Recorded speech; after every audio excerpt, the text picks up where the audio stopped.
একটা সুন্দর লেখা চোখে পড়লো, ভাবলাম আপনাদের সাথে শেয়ার করি। টং দোকানে দাঁড়িয়ে চা খাচ্ছিলাম, বিল দিয়ে ঘুরেই দেখি পাশে ইলেকট্রিসিটি পোলটার গায়ে কি একটা লিফলেটে লাগানো। উৎসাহ নিয়ে এগিয়ে গেলাম। সাদা কাগজে লাল কালি দিয়ে বড় বড় করে লেখা, আমি 1000 টাকার একটা নোট এখানে হারিয়ে ফেলেছি, যদি কেউ খুঁজে পান দয়া করে আমার কাছে পৌঁছে দিন। আমি একজন বৃদ্ধ মহিলা, চোখে খুব কম দেখি। তারপর নিচে একটি ঠিকানা দেয়া, ঠিকানাটা কাছেই, হাঁটা পথে মিনিট 5 হবে। কৌতূহল দমন করতে না পেরে আমি খুঁজতে খুঁজতে গেলাম সেখানে। একটি জরাজীর্ণ টিনের ঘর, উঠানে এক অশীতিপর বৃদ্ধা বসে আছেন। আমার পায়ের শব্দ পেয়ে তিনি মুখ তুলে তাকালেন, বললেন কে? আমার সম্বিত ফিরল। গলির মাথায় আমি আপনার 1000 টাকা খুঁজে পেয়েছি। আমার কথা শুনে তিনি হাউমাউ করে কাঁদতে লাগলেন।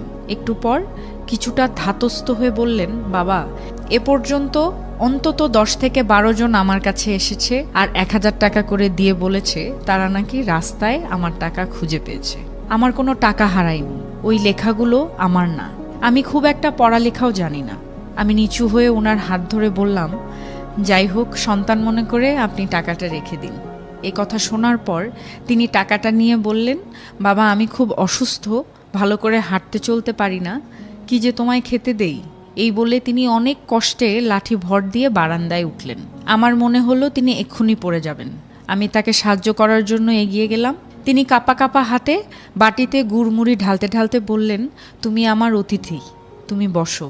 আমার পেটে একটুও ক্ষুধা ছিল না, তবুও কিছুটা বৃদ্ধার আন্তরিকতায় মুগ্ধ হয়ে বাকিটা তার সাথে আরও খানিকক্ষণ গল্প করার লোভে ধীরে ধীরে গুড়মুড়ি খেতে লাগলাম। কথায় কথায় জানলাম এই পৃথিবীতে আপনজন বলতে উনার কেউ নেই। আগে ভিক্ষা করতেন, কিন্তু অসুস্থ হবার পর আর বাড়ি থেকে বেরোতে পারেন না। ফেরার সময় বৃদ্ধা বললেন, বাবা, একটা অনুরোধ, তুমি যাবার সময় ওই কাগজটা ছিঁড়ে ফেলো। আমি উনার বাড়ি থেকে বের হওয়ার সময় মনে মনে ভাবছিলাম, সবাইকে উনি বলার পরেও কেউ কেন কাগজটি ছেড়েনি। আর ভাবছিলাম ওই মানুষটির কথা যিনি ওই নোটটি লিখেছেন। সহায় সম্বলহীন অসুস্থ বৃদ্ধ মানুষটাকে সাহায্য করার জন্য, এত সুন্দর উপায় বের করার জন্য আমি তাকে মনে মনে ধন্যবাদ দিলাম। হঠাৎ ভাবনায় ছেদ পড়ল একজনের কথায়। এই যে শুনছেন, 40 ঊর্ধ্ব এক ভদ্র মহিলা আমার দিকে এগিয়ে এসে বললেন, এই ঠিকানাটা কোথায় বলতে পারেন? একটু আগে আমি রাস্তায় 1000 টাকার নোট পেয়েছি, এটা আমি ফেরত দিতে চাই। ঠিকানা দেখিয়ে সামনে এগোলাম। কখন জানি আমার চোখ দুটো ভিজে উঠেছে ঠিকই।